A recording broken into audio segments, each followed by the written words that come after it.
As the Allied forces began to close in on the Nazis, Heinrich Himmler decided to play a final card. That Germany was losing the war, and so he began to seek a way out. He betrayed everything he once stood for to save himself, but the outcome was so bad he would have been better off dying on the battlefield. Let's dive into the details. Der Treue Heinrich's fatal gamble. In the final months of World War II, as the once mighty Third Reich crumbled under the relentless advance of Allied forces, Heinrich Himmler found himself facing an impossible situation. The man who had built his entire career on unwavering loyalty to Adolf Hitler, who had earned the nickname Der Treue Heinrich, the faithful Heinrich, was about to commit the ultimate act of betrayal that would seal his fate and expose the hollow nature of Nazi ideology when confronted with inevitable defeat. By early 1945, with the Reich collapsing, Himmler initiated secret talks with the Western Allies, defying Hitler's fight to the last orders. This decision represented a complete reversal of everything Himmler had publicly stood for throughout his Nazi career. The man who had demanded absolute loyalty from his subordinates and had shown no mercy to millions of victims was now desperately trying to save his own skin as the walls of the bunker mentality began to close in around him. The irony of Himmler's situation was profound and tragic in its implications. Influenced by his masseur Felix Kirsten and old friend Jean-Marie Mussy, Himmler sought to position himself favorably post-war. The architect of industrial murder was now depending on the counsel of a masseur and a former Swiss politician to navigate his way out of the catastrophe he had helped create. In March 1945, via intermediaries like Walter Schellenberg, he contacted Swedish Count Folke Bernadotte, proposing surrender to the West while fighting the Soviets. This proposal revealed Himmler's fundamental misunderstanding of the Allied position and his desperate hope that the Western powers might be willing to join forces with the remnants of Nazi Germany against the Soviet Union. The meeting between Himmler and Bernadotte on April 23, 1945, in Lübeck represented one of the most surreal diplomatic encounters in modern history. They met in Lübeck, where Himmler falsely claimed Hitler was near death and offered unconditional surrender to Eisenhower. Here was the man responsible for the deaths of millions, sitting across from a Swedish diplomat, trying to negotiate his way into a post-war world where he might somehow escape justice for his crimes. Delusionally believing the Allies needed the SS to administer Germany, Himmler even halted some death marches and released busloads of Jews to Switzerland as bargaining chips. This cynical calculation revealed the true nature of Himmler's character. Even his apparent acts of mercy were motivated not by genuine remorse, but by cold political calculation. These actions saved thousands, but were motivated by opportunism, not remorse. The bitter irony was that Himmler's betrayal of Hitler, while morally bankrupt in its motivation, did result in the preservation of some lives that would otherwise have been lost in the final desperate phases of the Holocaust. The Allies rejected him outright, demanding unconditional surrender on all fronts. The Western powers, despite their growing concerns about Soviet intentions, had no interest in making deals with one of the primary architects of Nazi crimes. Himmler's delusions about his value as a negotiating partner revealed how completely out of touch he had become with reality. Himmler had apparently moved into a world beyond reality. How could he imagine, after all the terrible things he'd done, and after this horrible trail of blood that lay behind him, that an ally would negotiate with him? The moment of Himmler's ultimate exposure came through the most modern of media channels. Hitler learned of the betrayal on April 28, 1945, via a BBC broadcast of a Reuters report. The Führer, trapped in his bunker beneath Berlin as Soviet shells rained down above, discovered his most trusted subordinate's treachery through a British radio broadcast. The symbolism was devastating. The Nazi propaganda machine that had once controlled all information in Germany was now reduced to learning about its own internal betrayals from enemy broadcasts. World shattered. The most faithful of the faithful, Himmler, on whom he had always relied so much, he had betrayed him, as he put it. Hitler's reaction was volcanic in its intensity. Enraged, he branded Himmler, once Der Treue Heinrich, the faithful Heinrich, the worst traitor in history. For Hitler, who had built his entire political movement on concepts of loyalty and betrayal, Himmler's actions represented the ultimate violation of the personal bonds that held the Nazi leadership together. From the Führer bunker, Hitler stripped Himmler of all posts, expelled him from the Nazi party, and ordered his arrest. The man who had been second only to Hitler himself in the Nazi hierarchy society, was now declared an enemy of the state he had helped create. The irony was complete. The enforcer of Nazi loyalty had become its most prominent violator. Himmler's aide, Hermann Fegelein, was executed for desertion. Fegelein, who was married to Eva Braun's sister, became the convenient target for Hitler's rage when Himmler himself was beyond reach. His execution served as a bloody substitute for the punishment Hitler would have preferred to inflict on the Reichsführer SS himself. In his final will, drafted April 29, 1945, Hitler condemned Himmler's secret negotiations with the enemy as causing immeasurable harm. Hitler's last political testament devoted significant space to denouncing Himmler's betrayal, making it clear that even in his final hours, the Führer viewed this act of disloyalty as one of the defining betrayals of the entire war. This betrayal, alongside Göring's similar overtures, underscored the regime's disintegration. The simultaneous betrayals by Hitler's two most powerful subordinates revealed the complete collapse of the personal loyalties that had held the Nazi leadership together throughout their rise to power and their years of dominance over Europe. With his world collapsing around him and his former master now seeking his death, Himmler was forced to confront the reality of his situation. Rejected by the Allies and hunted by his former comrades, Himmler fled Flensburg, disguised as Sergeant Heinrich Hitzinger, or Hisinger, with forged papers and a shaved mustache. The transformation was complete. The man who had once commanded millions was now reduced to skulking through the ruins of Germany with fake identity papers and a disguise worthy of a common criminal. On May 21, 1945, British forces captured him at a checkpoint near Bremerwörde. The capture itself was almost anticlimactic. The once feared Reichsführer SS was stopped at a routine checkpoint by soldiers who initially had no idea who they had detained. The mighty had indeed fallen. Detained at the 31st Civilian Interrogation Camp in Lüneburg, he was identified during a medical exam. Even in captivity, Himmler initially attempted to maintain his false identity, perhaps still clinging to some desperate hope that he might somehow escape justice for his crimes. On May 23, 1945, Himmler bit into a hidden cyanide capsule, dying within 15 minutes at age 44. His final act was one of ultimate cowardice. Rather than face the consequences of his actions, rather than account for the millions of lives destroyed under his command, Himmler chose the easy way out. Vergiftet, als seine Identität zweifellos feststand, er hätte sich sonst auch wahrscheinlich feige durchgelogen. Also dieser oberste Herrenmensch hatte zumindest nicht die Ambition, jetzt für irgendwas gerade zu stehen. Der hätte sich einfach. His body was buried in an unmarked grave near Lüneburg, its location unknown. Even in death, the Allies were determined to deny Himmler any form of martyrdom or shrine for future. Nazi sympathizers, the man who had dreamed of eternal glory for his SS order, was consigned to an anonymous grave in the German countryside. This inglorious end, evading justice through suicide, epitomized the tragic irony of a man who orchestrated millions of deaths but could not face his own reckoning. The contrast was stark. Himmler had shown no mercy to his victims, had demanded that they face death with no hope of escape, yet when his own moment of judgment arrived, he chose the coward's path. What made Himmler's betrayal even more jarring for Hitler and his cowardice shocking to the rest of the world was his role in the war. The Holocaust's chief architect.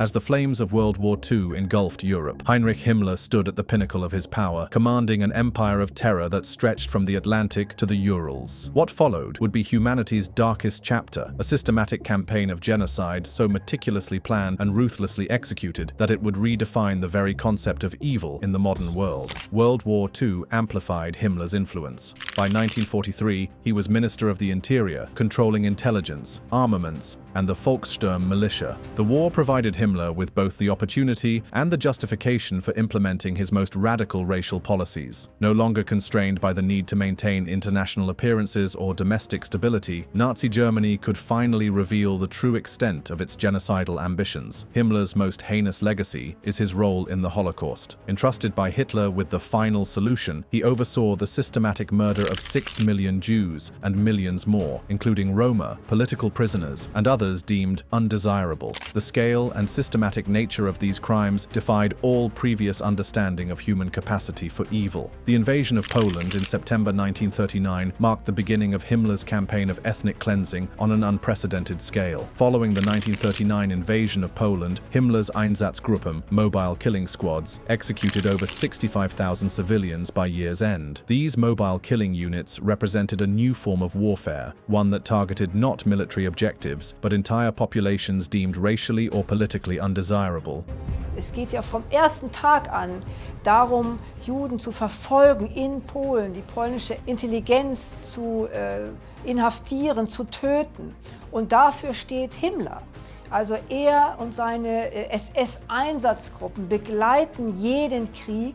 Sie sind die Tötungsmaschinerie im Rücken der Wehrmacht.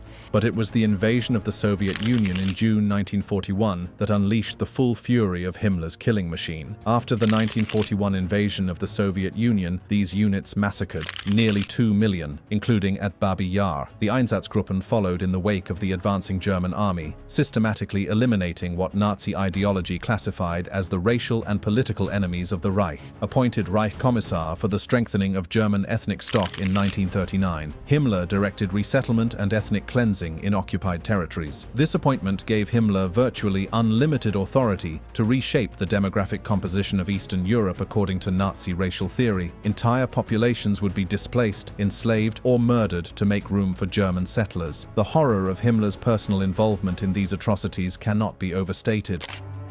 Heinrich Himmler ist tatsächlich vor Ort. Er sieht Mord und Totschlag. Er wohnt auch Hinrichtung bei. Er weiß, um was es geht.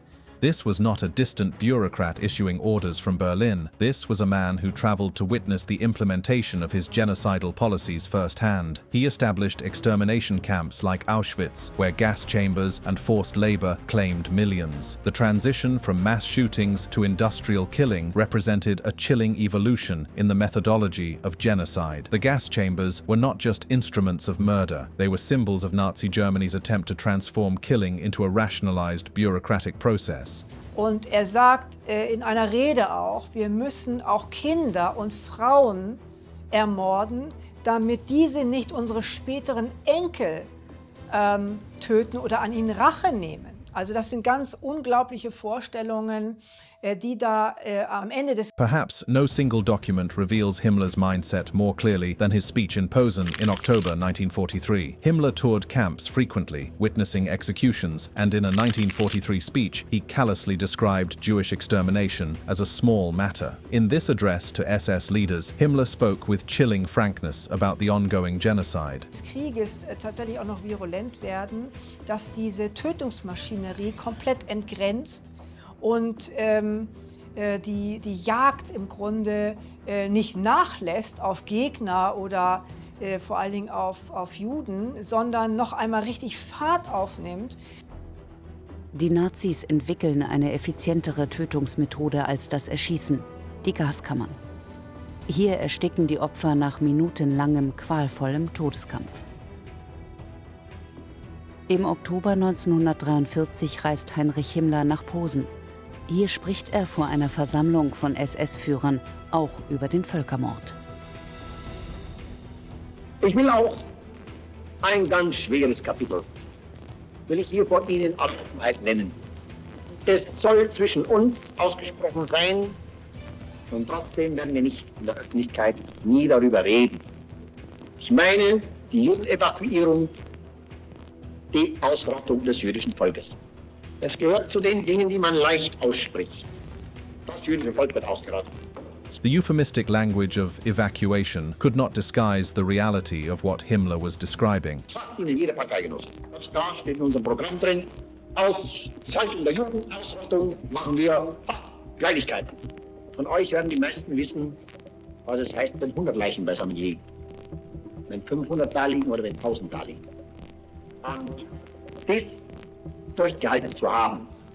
Und dabei, abgesehen von menschlichen Ausnahmeschwächen. His administrative zeal made the Holocaust bureaucratically efficient, using deception like Operation Himmler to justify invasions and atrocities. Himmler's genius, if such a word can be applied to such evil, lay in his ability to systematize and rationalize mass murder. He transformed what might have been sporadic pogroms into an industrial process of unprecedented efficiency and scope. The scope of Himmler's crimes extended far beyond the Jewish population. Himmler was the chief architect of the Holocaust, overseeing the systematic murder of approximately 6 million Jews and millions of others, including Roma, political opponents, homosexuals, Jehovah's Witnesses, and people with disabilities. Each group targeted by the Nazi regime faced specific forms of persecution designed to eliminate them entirely from German society. He established the first concentration camp at Dachau in March 1933, which served as a model for an expanding network that grew to 30-40 main camps and hundreds of subcamps by war's end. Dachau was more than just a prison. It was a laboratory for developing the techniques of dehumanization and murder that would later be applied on a continental scale. The evolution of the camp system under Himmler's direction represented a terrifying progression from political imprisonment to systematic extermination. Under the SS Economic and Administrative Main Office, camps provided forced labor for war industries while killing around 2 million prisoners through starvation, executions, and medical experiments. The camps served multiple functions. They eliminated undesirable populations, provided slave labor for the war economy, and served as sites for grotesque medical experiments. Following the 1939 invasion of Poland, Himmler directed the murder of 65,000 intellectuals and others. This targeting of intellectual and cultural elites was not random violence, but a calculated attempt to decapitate Polish society and eliminate any potential leadership for resistance movements. The scale of killing in the Soviet Union dwarfed even these earlier atrocities. In June 1941, with Operation Barbarossa, he deployed Einsatzgruppen mobile killing squads, which massacred at least 1.5 million people, including 33,771 Jews, at Babi Yar in September 1941. Babi Yar stands as perhaps the most horrific example of the Einsatzgruppen's work. In just 2 days, over 33,000 Jews were murdered in a ravine outside Kiev. Himmler commissioned the General Plan Ost in 1941, a blueprint for ethnic cleansing in Eastern Europe, planning to expel or kill 31 million residents to resettle Germans, resulting in about 14 million deaths. This plan represented Himmler's vision for the racial reorganization of an entire continent. Entire nations would be enslaved, displaced, or eliminated to make room for German settlers. After the Wannsee Conference in January 1942, Himmler implemented the final solution, establishing extermination camps like Auschwitz-Birkenau, Belzec, Sobibor, Treblinka, Chelmno, and Majdanek under Operation Reinhard. The Wannsee Conference marked the bureaucratization of genocide, transforming murder from a military operation into an administrative process involving multiple government agencies. He personally visited camps such as Sobibor in 1943, where he witnessed killings and ordered adjustments, including the camp's closure after a prisoner revolt. Himmler's hands-on management style extended even to the death camps. He was not content to merely issue orders. He wanted to see the results of his policies with his own eyes. In his infamous October 1943 Posen speeches, Himmler justified the genocide as a page of glory and moral duty. These speeches reveal the twisted moral universe that Himmler inhabited, where mass murder was transformed into a noble sacrifice for the German people. He also orchestrated the kidnapping of Eastern European children for Germanization and the resettlement of 629,000 ethnic Germans using property seized from victims. The program of child kidnapping represented perhaps the most psychologically devastating aspect of Nazi occupation policy, destroying families and traumatizing children who were forced to forget their origins and adopt German identities. But even as Himmler reached the height of his power and the scope of his crimes expanded to encompass most of Europe, the tide of war was beginning to turn against Nazi Germany. However, military failures, such as commanding Army Group Upper Rhine, eroded his standing. As Allied forces pressed in from all directions and German defeat became increasingly inevitable, the man who had built his career on unwavering loyalty to Hitler would soon face the ultimate test of that loyalty. Rivalries with Martin Bormann and Speer, plus psychosomatic illnesses, marginalized him by late 1944. The stress of managing a collapsing empire and the physical toll of his responsibilities began to take their toll on Himmler's health. The stomach ailments that had plagued him since childhood returned with a vengeance, forcing him to seek medical treatment even as his authority began to crumble. As Allied advances intensified, Himmler recognized Germany's defeat, prompting a shift towards self-preservation. The man who had demanded fanatical loyalty from his subordinates and had shown no mercy to millions of victims revealed that his own commitment to the Nazi cause had limits. As the Third Reich collapsed around him, Heinrich Himmler would make the decision that would brand him forever as the ultimate traitor in Hitler's eyes. Let's explore how Himmler climbed up to this place of power in the first place.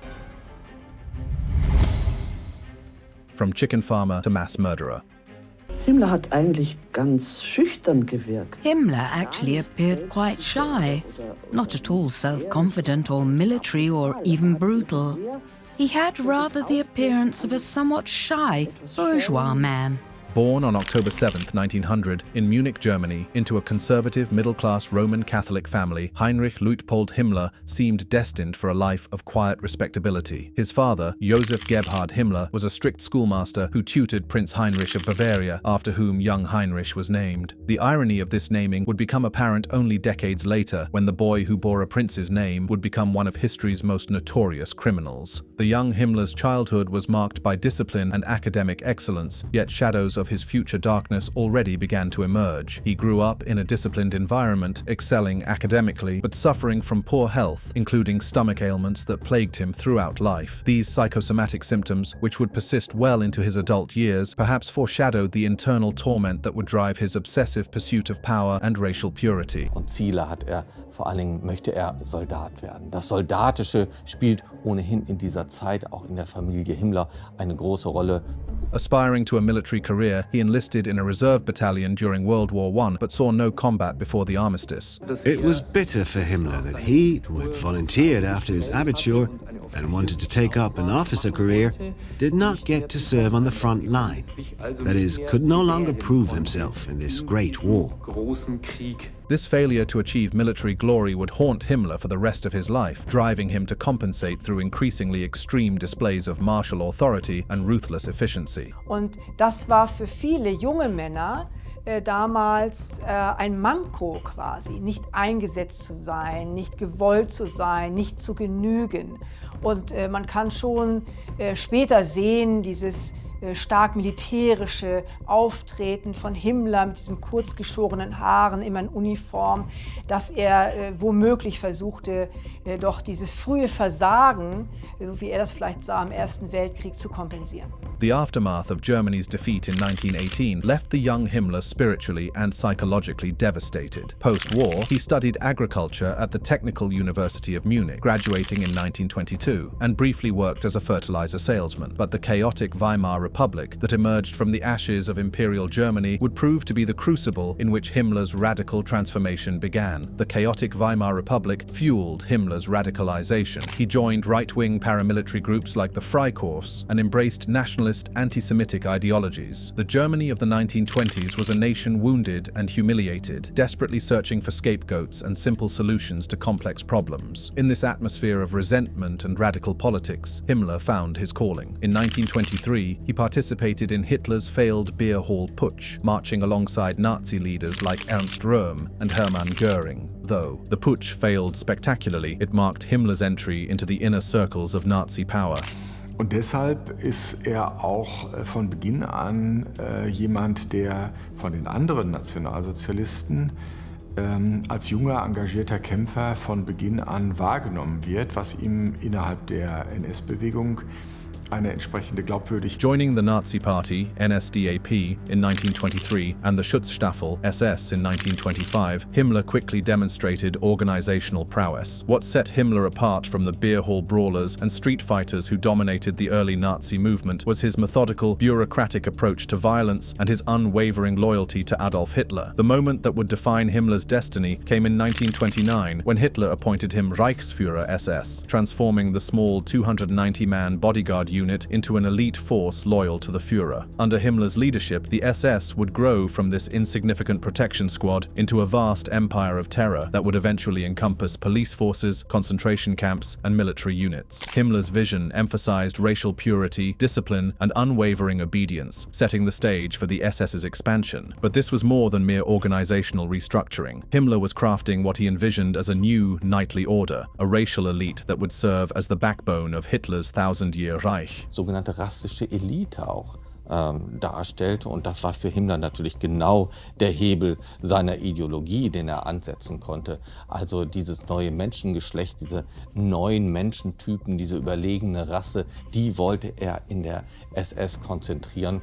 The transformation was staggering in its scope and speed. Under Himmler's leadership, the SS grew exponentially. By 1933, when the Nazis seized power, it boasted over 52,000 members. But numbers alone do not tell the full story of Himmler's achievement. He had created something far more sinister than a mere paramilitary organization. He had birthed an ideological weapon of unprecedented destructive power. Himmler centralized control over Germany's police forces, becoming head of the Munich police and establishing the first concentration camp at Dachau in 1934. 1933. Dachau would become the template for horror, the prototype for a system of camps that would eventually span across Nazi-occupied Europe like a malignant cancer. The Night of the Long Knives in June 1934 marked Himmler's complete triumph over his rivals within the Nazi movement. He orchestrated the Night of the Long Knives, purging the Sturmabteilung, SA, and eliminating rivals like Röhm, which solidified SS dominance. In a single bloody weekend, Himmler had eliminated the SA as a rival power center and established the SS as the undisputed instrument of Nazi terror. By 1936, as chief of the German police, Himmler merged the Gestapo, secret police, and criminal police under SS control, creating a vast apparatus of terror. The merger of party and state institutions under Himmler's control represented a fundamental transformation of German society. No longer was there any distinction between the Nazi Party's paramilitary wing and the official police forces of the German state. But Himmler's ambitions extended far beyond mere administrative control. He founded the Security Service, SD, in 1931 for intelligence and the Race and Settlement Office to enforce racial purity among SS members. These organizations would become the instruments through which Himmler would implement his vision of racial transformation, not just of Germany, but of all of Europe. He expanded the concentration camp system to 30-40 main camps and hundreds of subcamps, where millions perished. The camp system that began with Dachau had metastasized into a continental network of suffering and death. What had started as a means of intimidating political opponents had evolved into something far more sinister, an industrial system for the elimination of entire populations. The Waffen-SS, Himmler's military wing, represented another facet of his empire building. The Waffen-SS, a military branch, grew to over 35 divisions by war's end, rivaling the Wehrmacht. These were not merely soldiers, they were ideological warriors, indoctrinated in Nazi racial theory and committed to the most extreme interpretations of Hitler's vision. Perhaps most revealing of Himmler's character was his fascination with the occult and Germanic mysticism. Himmler's occult interests influenced SS culture, promoting neo-paganism and Germanic mysticism, while he pursued an autonomous industrial empire, clashing with figures like Albert Speer. This was not mere historical curiosity. Himmler genuinely believed he was recreating an ancient Germanic order, complete with ritual and ceremony that would bind his followers to him through bonds stronger than mere political loyalty. Ist ein Rassist, der sagen über Auslese und über Vererbung ein neues Menschengeschlecht züchten will. Glaubt es wirklich, und wenn von nordischer Rasse und der Herausbildung eines neuen Menschengeschlechtes spricht, dann glaubt dass das auch leistbar ist durch Auslese von Menschen, durch sogenannte Ausmerzung von Minderwertigen, wie es heißt und wie es später ja auch. By the time World War II erupted in 1939, Heinrich Himmler had succeeded in transforming himself from an obscure agricultural graduate into one of the most powerful men in Nazi Germany. But his greatest and most horrific achievement still lay ahead: the implementation of what the Nazis euphemistically called the final solution. The Nazi who betrayed the Reich had, in the end, betrayed everything he claimed to stand for, leaving behind only a legacy of suffering and a stark warning about the human capacity for evil when unchecked by conscience or consequence. If you enjoyed this video, click on the videos on your screen for more.